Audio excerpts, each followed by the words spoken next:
Welcome, everyone, to the fierce compassion of the divine feminine, entering the era of the Empress, where women across the globe are discovering how to embody the Empress by living a life of compassion, character, courage, and grace.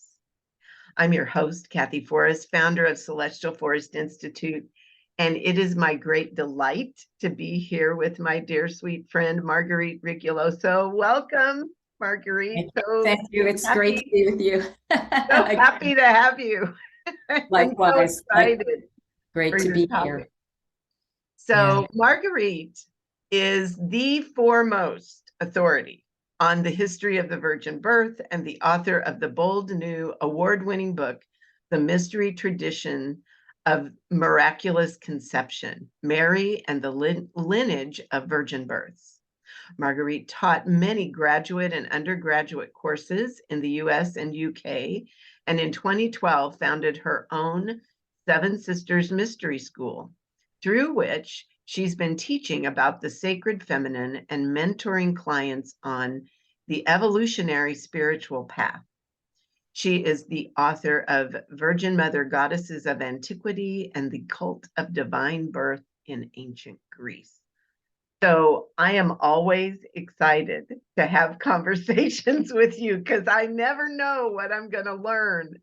And the title for this one is Mother Mary, Queen Guinevere, and Divine Birth, Karmic Empress Energy available to us across time and space. Oh my goodness. You outdid yourself, girl. So we got excited by this topic. Right. So what does it mean to be a karmic empress? Yeah. So I'm inviting everybody who's watching this, who will probably be mostly women, but there could be some wonderful men as well, just to tune into that for yourself. What is a karmic empress? What does it mean to be a karmic empress? First of all, let's break it down. Right. Empress is like a version of the queen. This is an on-planet and off-planet designation, honorific role, and so forth. That means a woman of supreme leadership, wisdom, and panache. I would say that the Empress energy is even a little more, has a little more flair than even the Queen, right? It's almost a little Russian, you know, and that means that it's a little exotic. There's a lot of gold and stuff associated with it.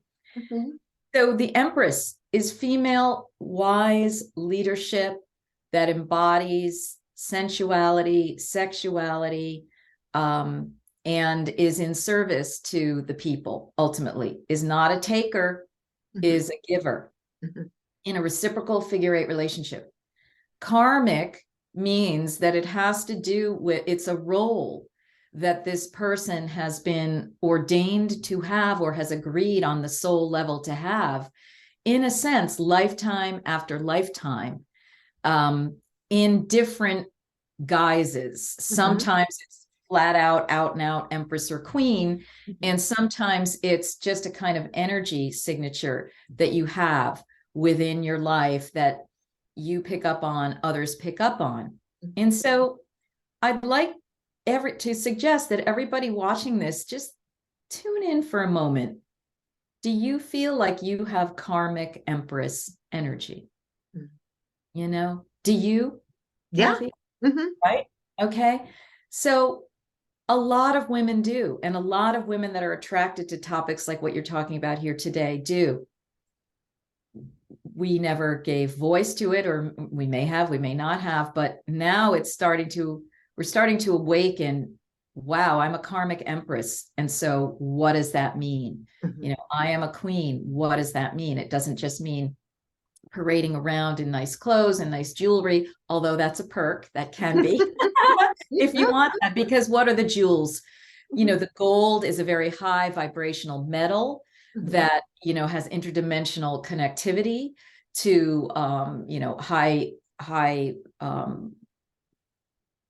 high dimensional thinking, and to healing, to protection against artificial intelligence energies.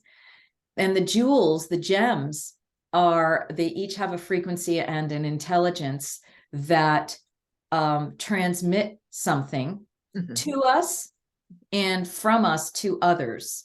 So they are gifts, and that's why a lot of times the diadem would have the gems at the crown, because we are a receptor site, and we are also a transmitter site from the crown chakra into higher dimensions. So this is a political role, this is a cultural role, and this is an intergalactic role. Wow, that's huge. I just made that up. Basically, I'm here, like as an oracle for this, because I have not, we've cooperated in these questions, but I did not answer them for myself. I knew that I would just be live with you, seeing what wanted to come through, and that's what it is. It is. I mean, I felt that the minute you said it. So weave in divine birth. How does that relate to the Empress? How does it relate to karma? Talk to us a little bit about what that is for the people that may not be familiar with your work. Yeah. So divine birth, in my belief system, my understanding, and based on the research I've done, as well as I do believe my karma, is a real practice of very high holy women. The purpose of it is to conceive in various, what we would consider non-ordinary ways, and there's a whole, several types of this, in order to bring into incarnation a very high being, an avatar, who will walk around.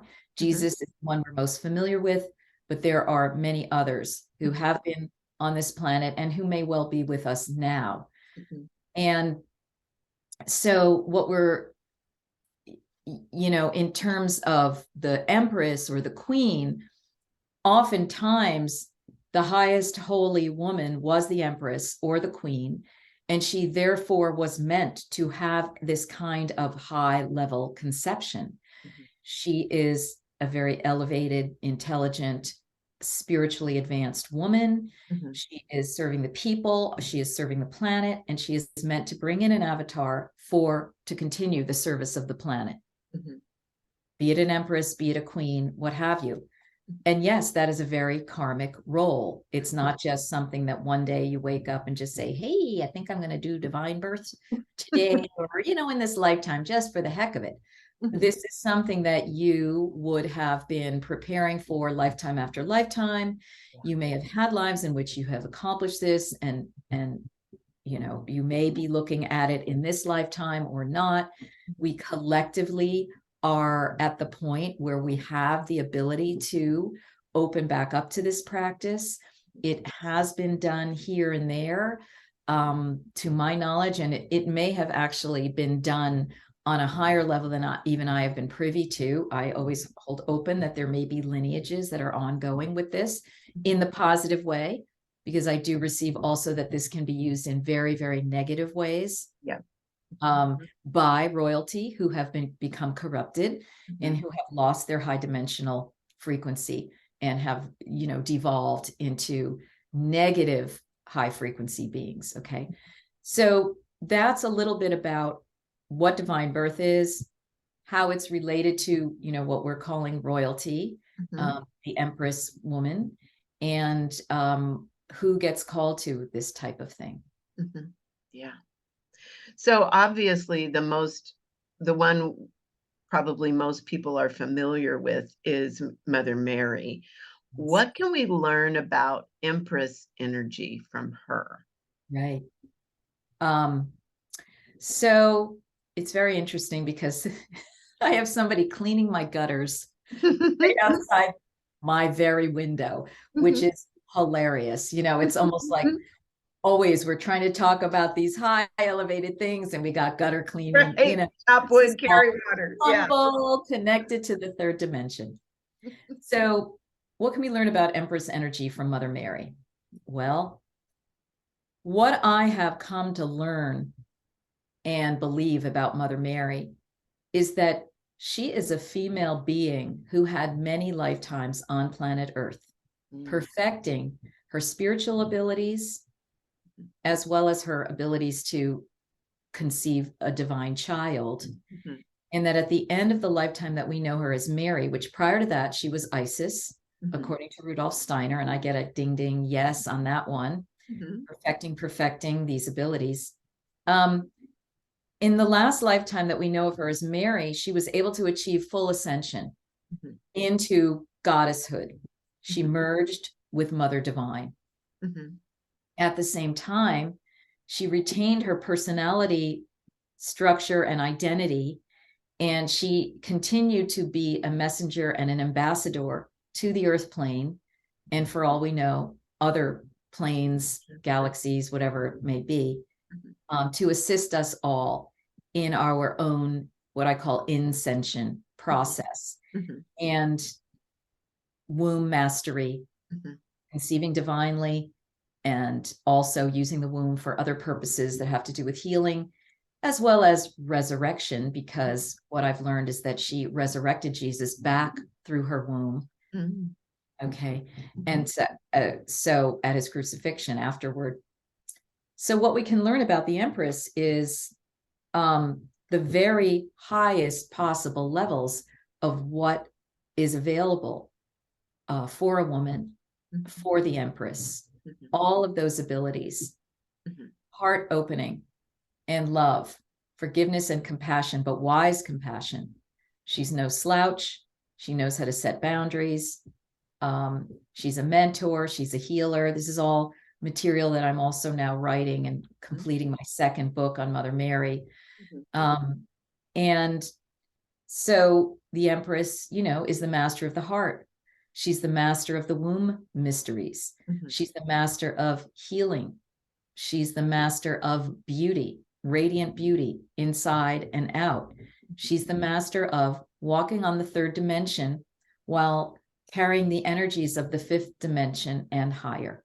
Those are just a few of the things that we can learn by taking Mother Mary as our Empress mentor. Yeah, for sure. So what about, you mentioned Queen Guinevere in the title. What can we learn from her about being an Empress? So, I've been teaching, as you may be aware, about Queen Guinevere. I just had a course called Heal Yourself in Our World by reclaiming Guinevere Arthur, the Fae, and the Round Table, meaning the subtle realm fairies. And that course is still available on demand through sevensistersmysteryschool.com, where you can get to your heart's content all the details on this. But the short story about this regarding, the Empress energy of Guinevere is that Guinevere is like an amalgamation of Mother Mary and Mary Magdalene put together. Yeah. So she has the energies of Mary, and the fairies, the very high level, she being human ancestors, who, are very high dimensional beings who came in and have worked with this planet, continue to work with this planet, but have also been under attack and so forth.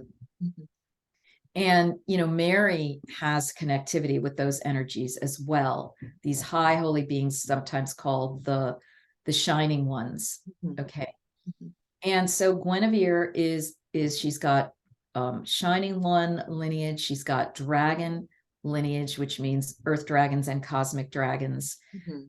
She had divine birth knowledge as well. Unfortunately, in her lifetime, there was an attack that she was under. There was an attack that she and Arthur were under. They were both, first of all, divinely born beings themselves. And I talk about where is the evidence for this in this course. But by the time they were coming in, which is, the dark ages, so to speak. Yeah. Like, how dark is it? I mean, this is like 500 or so BC or AD. The forces of negativity are already marauding in a very, very deep way. and they are infiltrating the royal lines now. They are infiltrating the empresses, the kings and emperors and so forth.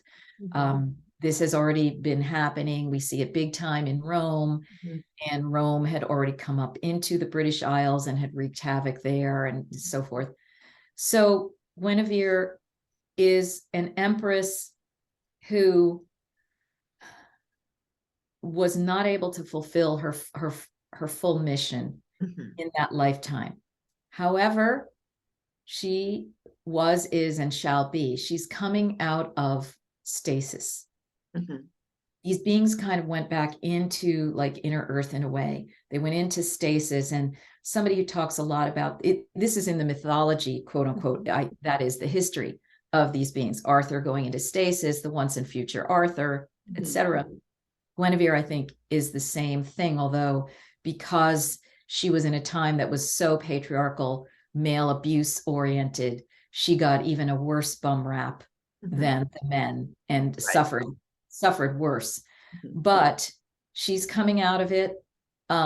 Lisa Renee, in her energetic synthesis website, talks a lot about this. Every month she has a Shifting Timelines audio blog, and you can start looking back at November 2022 and look backward all the way into what she's been saying about Guinevere. And she's increasingly been saying, Guinevere's back, Guinevere's back, Arthur's back, the sacred marriage is now available, because another big role of the Empress is not just divine birth parthenogenetically, like by herself. She's like a bee. She's a queen bee. The bees could have sexual relations with the male drones and give birth to female bees. But then she could parthenogenetically reproduce and give birth to the drones. So I think the Empress, was able to do both things. She was able to give divine birth by herself, and then and that's parthenogenesis. That's okay. And then she was able to have sacred marriage, sacred tantric marriage. So this is actually a new thing that's coming up to me right now as we're talking, because I had been thinking that these priestesses would do either one or the other. And now the message that I'm given is that at the highest level, at the Empress level, maybe because we're talking about Empress, which is even like another rung above queen, but the queen too, because that's why they call the bee the queen bee. The woman could do both. So the sacred marriage energy, the parthenogenesis energy, is the queen or Empress returning to her original hermaphroditic form that the human being had under Lemuria and earlier, where it was like we could give divine birth easily. That was basically the only way of reproducing. You didn't need sex to do it. But at some point around in the Lemurian times, the sexes were made to split. This feels like a very negative thing that happened. And so you had females and males then who always felt incomplete and were looking for their counterpart. And so when you find that soulmate person, you can create the sacred marriage. And that's what the queen and the king, or the Empress and the emperor, were meant to do. They were meant to have a high level divine conception rite that brought together both of their lines and both of their lineages to create anew. So with Isis and Osiris, you have Horus. But interestingly, that's happening after Osiris is on the other side of the veil, right? But I think that Guinevere and Arthur were meant to have a sacred marriage, but so many things got in the way that it didn't really happen. So that lineage could not continue. And yet, if they are back now, what it means is that they're in each one of us. They've fractalized. They're no longer individual personalities. They, like Mary, like Jesus, are within each of us. So we can all create that sacred marriage now. That's what's coming back. I love so we can all be the Empress. We can all be the Emperor. and this is for whether you felt karmically connected to this role or not, by virtue of having divine human blueprint in yourself, you originally are an emperor or an empress. You can activate that DNA, you can find your sacred partner, and you can engage in that partnership and create high-level beings on the planet. Wow. Cool? I mean, that is very cool. You know, I'm just giving an oracle right now because this I know you are. nation for me. So I've had, you know, I'm a healer, and I've had lots of, you know, young couples come to me, and that was their intent. They wanted to clear their bodies so that they could bring in a high vibrational being. I have one gal in particular that I'm thinking of, and she was from Cyprus, and their, you know, their son literally is a high vibrational being. He just is. And, you know, that's just simply on the practical, mundane, physical That's level. right. That's not even what you're talking about. Right. So I can see that push for this to happen. It's just been trickling in for years. It's been trickling in. Yes, absolutely. And as we connect with that womb power and the womb teachings that Sri Kaleshwar has collected from the 7 rishis of the world, as well as others who are bringing forth this information, we are able to make our wombs more and more radiant and capable of doing all sorts of things. So speaking to that, there's all of this. I mean, this is really cool stuff to learn about history, but it seems to me like we can bring that forward and it can be applied to our lives now. How would people do that? For sure. Well, you know, through various means, the one that I know the best are the Holy Womb Chakra teachings that I received through Sri Kaleshwar's lineage. He's a saint, a Hindu saint who lived about 36 years on the planet, left in 2012, but he had collected all of these mantras and yantras, these sacred chants and sacred drawings and teachings about the Holy Womb that were written on palm leaves. Can you imagine? Tiny, tiny. And he was able to get suitcases of these things. They would be given to them. He would find them, you know. And so he put them together in these Holy Womb Chakra System teachings that he taught various of the people at the Divine Mother Center in Laytonville, California. And then they have been teaching, my teacher is Cindy Lindsay, teaching some of us to be certified to teach this method as well. So I also offer that, Holy Womb Chakra teachings, which are a series of, roll your sleeves up, do mantras. You know, I instruct you as easily as possible to do the mantras, learn how to draw them, make the drawings, and work with them over 101-day period to charge them. That is, charge yourself with their power. Each mantra is about something. Most of them are about clearing and cleansing your womb, but then some of them are about, starting to get you into the abilities to work with the 5 elements in a sacred way that Jesus knew how, that Mother Mary knew how. So, and there's a sequence that allows you to bring in a divine child, conceive a divine child, right? No muss, no fuss, using regular, intimacy between a man and a woman, but it takes focus. Okay. And so that's one way. And I do believe that I think you and I have spoken about the Holy Womb teachings before, but in this way, you gain powers that you don't even consciously realize you're gaining. And things start happening in your life that you then can connect the dots. I've talked about womb healings I've had, suddenly finding my house, like different things that have gone on, different miracles in the timing that when I connect it up, it's like, oh my goodness, that really was a result. I became more magicalized, if you will. And that's what we can do. That's what we're all about. That's what we're all doing. Stepping up into the Empress energy is about becoming more magical. And that just means that it has practical consequences in our three-dimensional life. Right.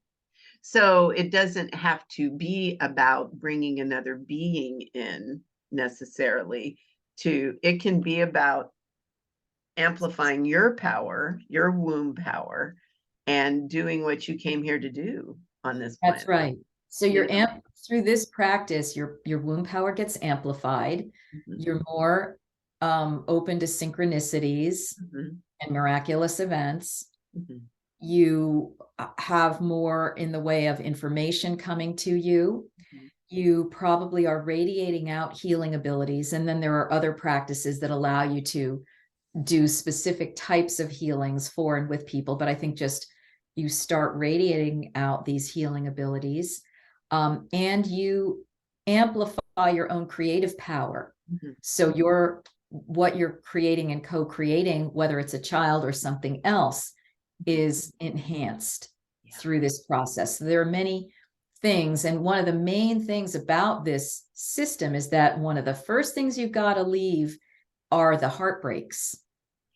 So it's very helpful because about 3 or more of these mantras are just all about clearing the womb of heartbreak, comma, desire energy crap that has gotten accrued to us through mistaken lovers, our mistaken behaviors, and so forth.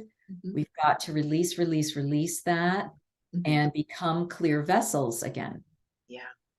And just from my experience, and I've been teaching womb health for years, this is a direct route. Yes. A very fast track. It's high intensity, but it way works. I think it is. It really does work. And that's right. And you could be like, you're going through this 3-month period of doing it, and you're like, I don't know, is anything happening? But a lot happens during the phase of, at night, the hour long that you're doing these mantras.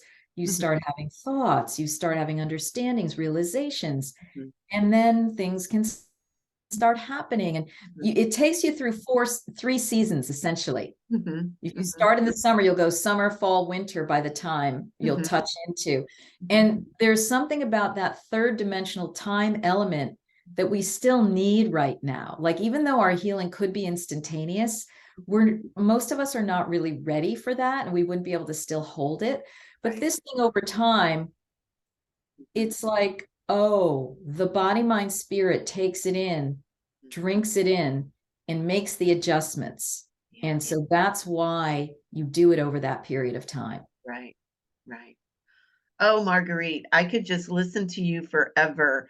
Talk to us. I love what you wrote about the free gift. And I'm going to read the sentence, and then I want you to tell us what it's about. It says, Mother Mary's subservient and sexless image has been used to keep women down for thousands of years. But exciting new research by divine feminine expert Marguerite Rigoglioso has uncovered the real Mother Mary, who is the epitome of great female power and who is still alive and well and available to you today. So talk to us about your free gift. Yeah, so that's a really interesting video. I think a lot of people will enjoy it. It really goes deeper into this introduction of Mother Mary as not only a divine birth priestess, but, a healer, a mentor, a magician, an exorcist, etc., a resurrector. And I give lots of intriguing tidbits about her in this, and also how you can begin to connect with that energy experientially.